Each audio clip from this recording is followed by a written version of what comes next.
19세기에 영국의 생물학자고 불가지론자였던 토마스 헉슬리라는 사람이 있습니다. 이런 사람이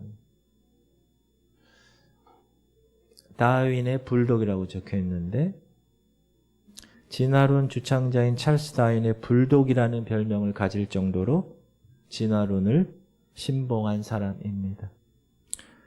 그는 유명한 연설가였는데 어느 날 아일랜드 더블린에서 강연을 마치고 다음 강연장으로 갈 계획이 있었습니다.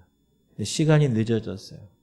그래서 빨리 기차를 타려고 그 당시는 마차밖에 없어요. 마차를 서둘러서 탔습니다.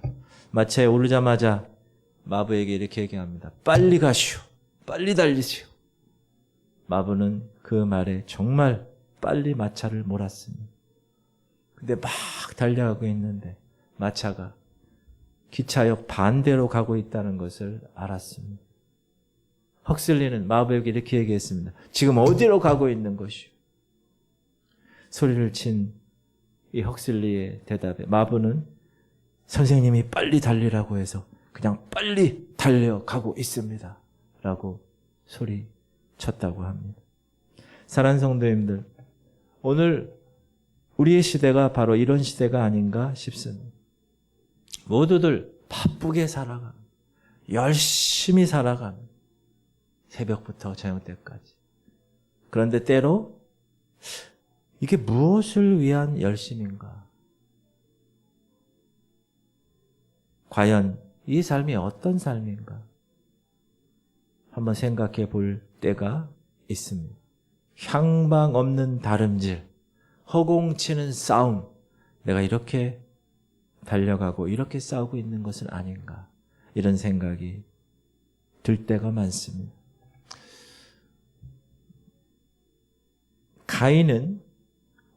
가인과 그의 제사를 하나님이 받지 않으셨습니다. 하나님께 거절당했습니다. 그래서 안색이 변하고 열받아서 동생 아벨을 죽였습니다.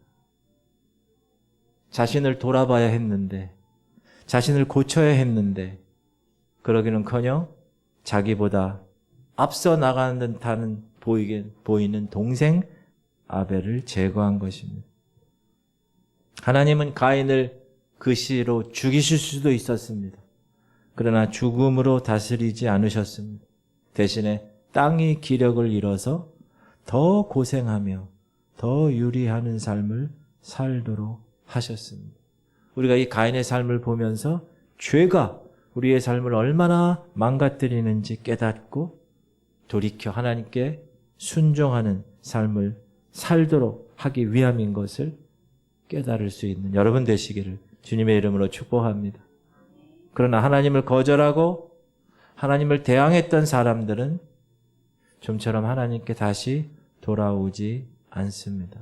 오늘 본문 말씀은 이 땅에 두 부류의 사람이 있다는 것을 말씀합니다. 하나는 가인의 후손입니다. 하나님을 떠난 사람들입니다. 다른 한 부류는 아벨의 후손입니다. 목사님, 아벨이 죽지 않았나요? 비록 아벨은 죽었지만 죽었다고 끝난 것은 아닙니다. 하나님이 아벨 대신에 셋을 주셨습니다. 하나님을 섬기고 예배하는 사람들입니다. 이 두 부류. 하나님을 떠난 사람들과 하나님을 예배하는 사람들, 이 두 부류의 사람들은 각기 두 부류의 다른 문명을 만들어 갔습니다. 그리고 지금 이 시각도 하나님을 떠난 사람들과 하나님을 예배하는 사람들, 이 두 부류는 존재합니다. 자, 그러면 하나님을 떠난 가인은 무엇을 했는가? 가인은 자기 성을 쌓았다고 이야기합니다. 16절 시작. 가인이 여호와 앞을 떠나서 에덴 동쪽 노 땅에 거주하더니, 가인은 여호와 앞을 떠났고 노 땅에 거주했다고 이야기하고 있습니다. 아담과 하와는 죄로 인해서 에덴 동산에서 쫓겨났죠. 에덴 동쪽으로. 에덴의 동쪽이라는 영화도 있어요. 여러분 옛날에 보셨나요? 쫓겨난 그 동쪽 문에 하나님이 그룹들과 두루 도는 불칼을 두셨습니다. 들어오지 못하게 하셨습니다. 왜 들어오지 못하게 하셨다고요? 죄인인 상태로 영원히 사는 생명나무의 열매를 먹을까 봐 죄인으로 영원히 살면 되지 않으니까 들어오지 못하게 하셨습니다. 그리고 하나님의 창세기 3장 15절을 통하 여자의 후손을 말씀하셨을 때 이들은 여자의 후손이 태어나면 우리는 다시 에덴 저쪽으로 들어갈 수 있다라는 소망을 가지고 살았습니다. 그런데 오늘 가인은 더 동쪽인 놋 땅에 거주하게 된 것입니다. 이 놋이라는 말은 떠돌다, 탄식하다라는 뜻입니다. 가인이 여호와 앞을 떠났다는 것은 단순히 지리적으로 더 멀어졌다라는 것만을 의미하는 것이 아닙니다. 그 마음이 하나님을 떠났다는 것. 자, 흔히 눈에서 멀어지면 마음에서도 멀어진다고 했는데 가인 같은 경우는 마음에서 멀어졌기 때문에 몸도 멀어진 케이스였습니다. 자, 그럼 하나님을 떠난 가인이 한 것은 무엇인가? 오늘 17절 보니까 성을 쌓았다고 이야기합니다. 시작. 아내와 동침함에 그가 임신하여 에녹을 낳은지라. 가인이 성을 쌓고 그의 아들의 이름으로 성을 이름하여 에녹이라 하니라. 에녹 성을 쌓은 거예요. 성을 쌓았다는 말은 유리하고 방황했던 가인에게는 정착하고 싶은 마음이 있었다는 것입니다. 그러나 한편으로는 정착하자니 불안했습니다. 왜 가인이 불안했죠? 하나님은 그 불안한 가인에게 분명히 막 이 표를 주면서 사람들에게서 죽임을 당하지 않으리라 약속까지 하셨습니다. 그럼에도 불구하고 가인은 불안했습니다. 왜 불안했을까요? 자신이 누군가를 죽였기 때문입니다. 그래서 누군가도 자신을 죽일 수 있다고 늘 생각했던 것입니다. 그래서 불안했습니다. 그리고 유리하며 돌아다니는 삶이 싫었습니다. 그래서 성을 쌓아서 정착하고 싶은 것입니다. 성을 쌓아서 자기를 보호하고 싶었다는 것. 성을 쌓았다는 것은 자기만의 영역을 만든 것입니다. 그 다른 사람도, 그 어떤 사람도 침범할 수 없고 하나님조차 간섭할 수 없는 인간 중심적인 권력을 상징하는 것이 바로 성입니다. 당시 성을 쌓는다는 것은 대단한 일이었습니다. 하나님을 떠난 사람도 여러분 하나님의 형상이 물론 왜곡되고 고장났지만 이 안에 있기 때문에 창의력이 있었습니다. 그런데 그 창의력을 가지고 하나님 중심이 아니라 인간 중심의 권력을 드러내고 자기를 보호하려는 성을 쌓은 것입니다. 인간은 하나님이 지으셨습니다. 그런 인간은 하나님을 떠나는 것은 뿌리를 잃어버리는 것입니다. 근본을 잃어버리는 것입니다. 그래서 하나님을 떠난 삶을 산 뿌리에서 단절된 인간은 돌아갈 곳을 잃어버린 것입니다. 그래서 유리하며 방황하며 살아가는 수밖에 없는 것입니다. 그래서 결국 방황하다가 성이라는 하나님의 대용품을 만들었습니다.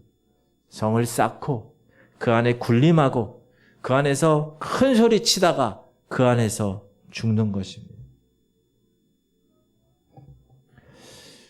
두 번째 생각할 것은 하나님을 떠난 인간들은 라멕을 중심으로 해서 자기들의 문명을 건설했습니다.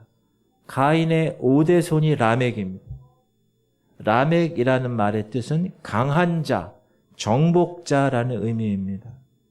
우리가 구약 성경을 보면 멜렉이라는 말이 있어요. 그 왕이라는 뜻이 아비멜렉 할 때 그 멜렉. 이 라멕도 거기서 나온 것입니다. 하나님을 떠난 가인은 성을 쌓았고 성을 중심으로 살았던 가인의 후손들은 점점 강력한 세력이 되었습니다. 성은 인간 중심의 권력이 되었습니다. 그 권력은 계급을 낳을 수밖에 없었습니다. 그래서 라멕은 가장 위에서 강력한 권력을 앞세워서 인간적으로 해볼 수 있는 것들은 다 해보고 인간적으로 성취하고 싶은 것은 다 성취한 사람입니다. 그래서 세상적으로 볼 때는 대단한 업적을 남겼던 사람이라고 볼 수가 있습니다. 그런 대단한 사람의 첫 모습은 두 아내를 갖는 거였습니다. 시작. 라멕이 두 아내를 맞이하였으니 하나의 이름은 아다요, 하나의 이름은 실라였더라. 라멕은 이 세상에서 최초 일부 다처제를 실행했습니다. 하나님을 떠났기 때문에 하나님의 창조 질서, 한 여자와 한 남자의 가정은 한중에도 없었습니다. 옛날에도 조선시대에도 권력의 상징은 뭐죠? 여자를 여럿 거느리는 것이었습니다. 옛날 분들 보면 돈 많은 사람들 다 한두 명씩 더 있어요. 보면. 오늘 라멕도 인간 중심적인 권력, 강력한 권력을 갖고 그가 두 아내를 얻어 살았습니다. 그 두 아내의 이름은 아다와 실라입니다.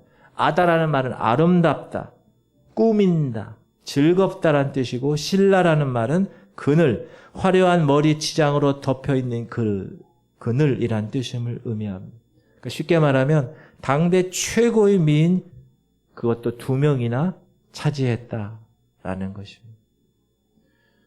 오늘 본문을 라멕의 아들들에 관해서도 말씀하고 있습니다.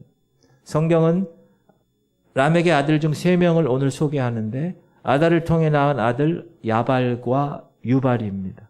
20절 보면 시작. 아다는 야발을 낳았으니 그는 장막에 거주하며 가축을 치는 자의 조상이 되었고 야발은 목축업을 하는 자의 조상이 되었다고 기록합니다. 이것은 양이나 소 같은 짐승을 대단위로 키우는 목축업을 말하는 것입니다. 두 번째 아들 유발은 수금과 퉁소를 잡는 모든 자의 조상이 되었다고 기록합니다. 시작. 그의 아우의 이름은 유발이니 그는 수금과 퉁소를 잡는 모든 자의 조상이 되었으며 악기를 만들고 그것을 연주하면서 음악을 보급한 것입니다. 지금의 연예기획사의 효시가 아닐까 싶습니다. 그렇게 아다를 통해서 두 아들을 라멕은 낳았고 또 실라를 통해서 한 아들을 낳습니다. 그 아들의 이름은 두발 가인입니다.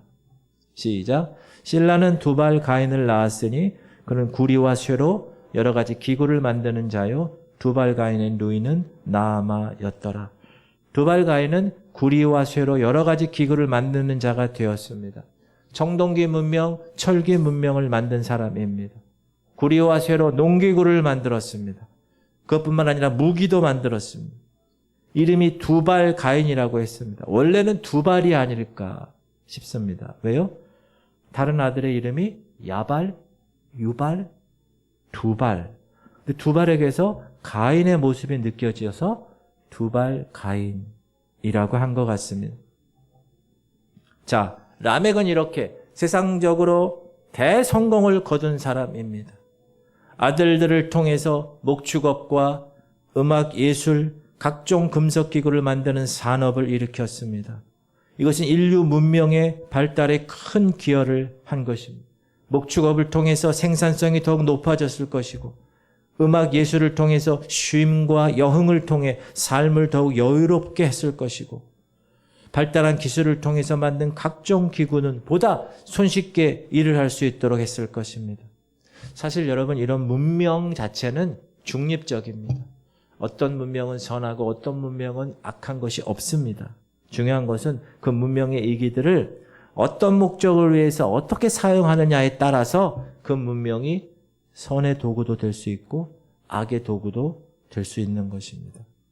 그리고 23절과 24절에는 라멕의 노래가 기록되어 있습니다.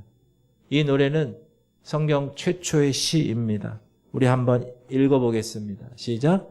라멕이 아내들에게 이르되 아다야 실라여 내 목소리를 들으라. 라멕의 아내들이여 내 말을 들으라. 나의 상처로 말미암아 내가 사람을 죽였고 나의 상함으로 말미암아 소년을 죽였도다.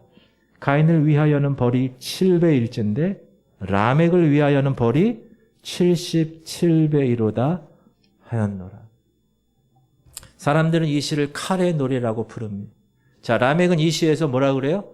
자신이 사람을 죽였다는 것을 자랑하고 있습니다.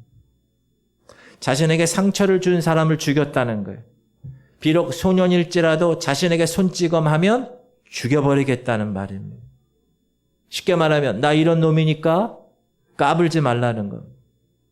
자기 아내들에게도 이렇게 얘기합니다. 당신 남편이 이렇게 힘센 사람이야. 염려하지 마라.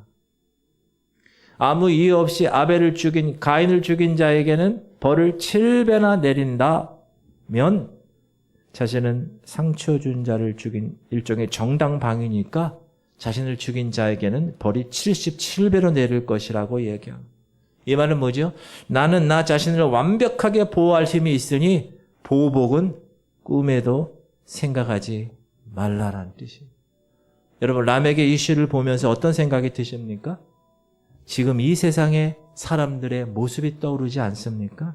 나 이런 놈이야. 까불지 마. 건드려? 77배나 벌을 내릴 거야. 뉴질랜드에 보면 마오리 족속이라고 있어요. 원래 이 마오리 족속은 식인종들이에요. 사람을 먹는 거예요. 근데 이 마오리 족속에는 이 얼굴에 링을, 피어싱을 하는 거예요. 링을. 코에도, 귀에도, 눈에도, 입술에도, 볼에도 링을 합니다. 자신이 사람을 잡아서 식인에 참여했을 때마다 링을 하나씩 하는 거예요. 그래서 얼굴에 링이 많은 사람일수록 마오리 족에서는 권력이 센 사람을 말합니다. 이 뉴질랜드에서 이 나라 럭비가 아주 유행하는데 이 럭비 대표팀을 올 블랙이라고 하는데 이들은 경기하기 전에 꼭 저렇게 식전 행사를 합니다. 이게 마오리 부족의 춤이죠. 뭐죠? 상대방을 압도하는 험악한 춤입니다. 이것이 하나님을 떠난 사람들의 모습입니다. 하나님을 떠난 사람들은 자신의 죄를 자랑합니다. 그리고 얘기합니다. 나에게는 정의가 통하지 않으니 건들지 마. 사람들은 보통 그렇게 말하지. 또 어떤 사람이 이렇게 내가 무서워서 피하는 게 아니라 더러워서 피한다. 이런 무서워서 피한다고 하면 자존심 상하니까 그렇게 말할 뿐이지 사실 무서워서 피하는 것입니다.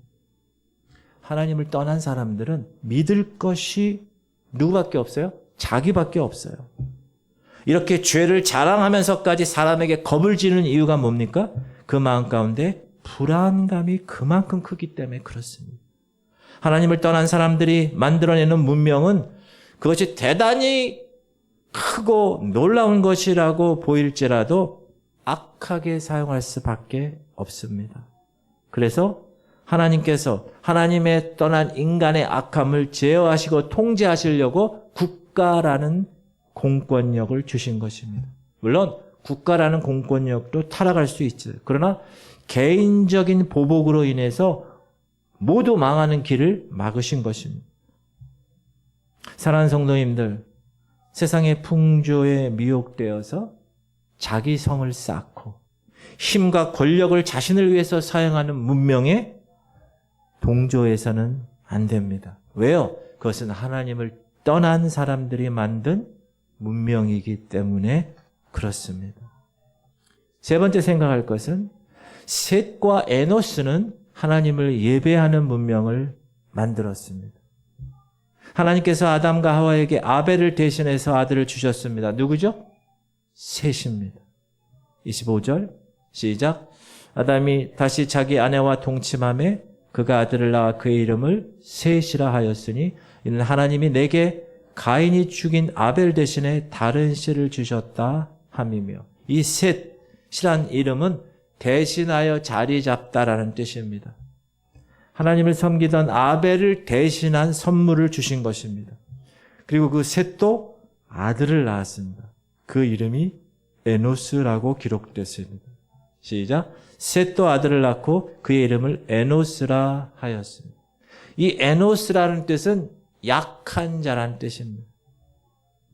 너무 약하게 태어나서 죽을 수밖에 없는 운명이라고 생각했기에 에노스라고 이름을 지었는지 모릅니다. 혹은 에노스가 생각할 때, 셋이 생각할 때 인간이 원래 연약한 존재라는 것을 깨닫고 연약하니까 하나님을 의지할 수밖에 없는 존재라서 아들을 에노스라고 이름 지었을 것입니다. 자, 이렇게 두 가지. 라멕은 강함을 자랑했고 에노스는 약함을 자랑했습니다. 그런데 그 에노스 때에 비로소 사람들이 여호와의 이름을 불렀다고 기록합니다. 시작. 그때의 사람들이 비로소 여호와의 이름을 불렀더라. 여호와의 이름을 불렀다라는 말은 예배했다는 뜻입니다. 셋은 에노스를 낳고 야, 인간은 참 연약한 존재이구나. 그래서 하나님을 의지하며 살아야 된다는 것을 깨닫고 셋과 에노스처럼 하나님을 의지하는 무리들이 이렇게 생겨나면서 여호와의 이름을 부르며 예배하는 문화가 생겨나게 된 것입니다. 바울은 고린도 후서 12장 9절에서 이렇게 이야기하고 있습니다. 시작. 나에게 이르시기를 내 은혜가 네게 족하도다. 이는 내 능력이 약한 데서 온전하여짐이라 하신지라. 그러므로 도리어 크게 기뻐함으로 나의 여러 약한 것들에 대하여 자랑하리니 이는 그리스도의 능력이 내게 머물게 하려 함이라. 바울은 자신에게 육체의 가시가 있다고 이야기합니다. 근데 이 질병이 복음을 전하는데 방해가 된다는 거예요. 그래서 하나님께 고쳐주기를 간절히 기도했습니다. 3번씩이나. 그러나 하나님의 응답은 No, 고쳐주시지 않고 네가 그 약한 가운데 있어야 도리어 온전해진다 라는 응답이었습니다. 네가 완벽하면 나를 의지하지 않아. 그래서 도리어 너에게 약함이 있어야 되고 나를 의지해야, 그래야 그리스도의 능력이 너희 약함을 통해 나타나게 된다는 것입니다. 사랑하는 성도님들, 하나님을 섬기는 사람은 자신의 강함이 아니라 도리어 자신의 약함을 자랑할 수 있는 사람입니다. 왜 그럴 수 있을까요? 내 안에서 온전히 하나님만이 높임받으면 되기 때문에 그렇습니다. 그래서 하나님을 섬기는 사람들은 자신에게 있는 한계와 약점을 통해서도 하나님을 찾게 되는 것입니다. 그 마음에 하나님이 중심이 있기에 어떤 상황에서도 내가 직장에 있든지 내가 학교에 있든지 내가 교회에 있든지 세상 어디에 있든지 하나님을 높이는 문화를 만들어내는 것입니다. 사랑하는 성도님들, 하나님을 높이는 문화, 하나님의 통치가 이루어지는 문화를 만들어야 이 사회가 존속됩니다. 소돔과 고모라가 멸망했습니다. 왜 멸망했죠? 의인 10명이 없어서 멸망했습니다. 만약 의인 10명이 있었다면 멸망하지 않았을 것입니다. 지금은 라멕의 도시에 우리는 살고 있습니다. 그렇죠? 죄를 막 자랑하는 사람들이, 그리고 건들면 죽인다는 사람들, 그런 세상에 살고 있습니다. 그러나 라멕의 도시지만 하나님을 예배하는 사람들이 있을 때, 저와 여러분이 하나님을 높이고 하나님의 통치가 이루어지는 문화를 살아가게 되면 하나님의 심판은 유보되고 하나님을 떠난 사람들에게는 기회가 허락되는 것입니다. 이번 국가인권위원회 위원장으로 임명된 안창호 위원장의 청문회 현장을 봤습니다. 한번 짧게 볼게요. 안창호 신임 인권위원회 위원장은 전 헌법재판관이자 지난 40년간의 공직생활을 무난하게 해온 분으로 알려진 분입니다. 이번에 국가인권위원회 위원장 후보가 되어서 청문회를 하게 되었고, 야당뿐만 아니라 인권위 내부 인사들과 주류 언론들이 모두 들고 일어나서 이분의 임명을 결사적으로 반대했습니다. 이런 공격의 이유는 3가지입니다. 하나는 진화론을 믿지 않고 창조론을 믿는다. 2번째, 차별금지법 제정을 반대한다. 3번째, 역사관, 뉴라이트 역사관에 문제가 있는 것 같다라는 것입니다. 사실 이 3가지 공격 포인트는 그가 창조론을 믿는 기독교인이라는 정체성에서 나온 것입니다. 우리 대한민국 헌법에 보면 개인의 종교의 자유를 인정하고 정치와 종교의 문제는 분리해서 보아야 한다는 정교 분리 원칙이 확립되어 있습니다. 그런데 뜬금없이 공직자의 청문회에 그가 창조론을 믿는 기독교인이라는 것이 이렇게 큰 문제가 되는 걸까? 비과학적인 생각을 가진 사람일 가능성이 높기 때문일까? 만약에 그런 논리라면 점집을 찾아다니는 정치인들은 과학적 사고를 가진 사람들이어서 공적인 일을 맡긴 것인가? 윤회를 믿는 불교 신자들은 또 어떤가? 그들도 앞으로 공직에 나갈 수 없게 하는 건 아닌가? 이번에 이런 종교 검증 사상을 하는 이유는 기독교인들이 가지고 있는 인간관 때문입니다. 기독교는 창조주 하나님께서 사람을 하나님의 형상으로 만들었다. 그리고 남자와 여자라는 두 가지 성별로 창조하셨다라는 것을 믿고 있습니다. 이런 기독교적 인간 이해가 우리 기독교인들의 선택과 행동을 결정하는 것이기 때문에 그렇습니다.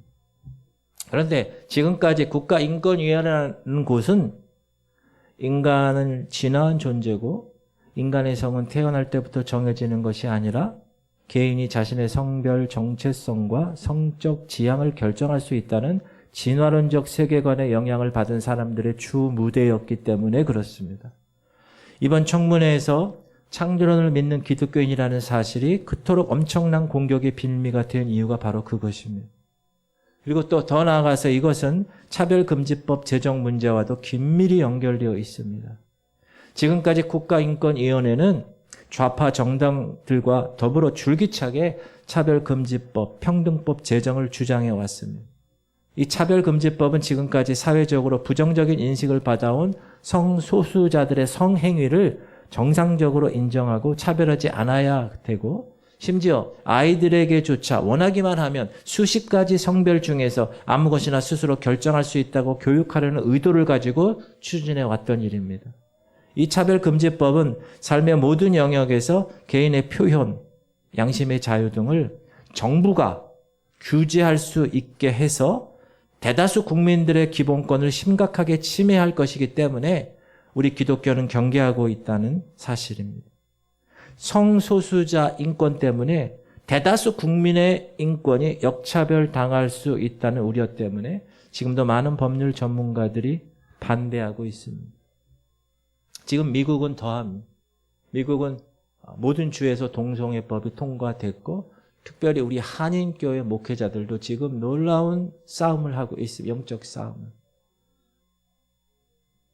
어느 목사님 간증을 들었는데 자기 아이들이 학교를 다니는데 자기가 I'm Christian이라는 말을 못한다는 거예요. 성경을 가지고 못 다닌다는 거예요.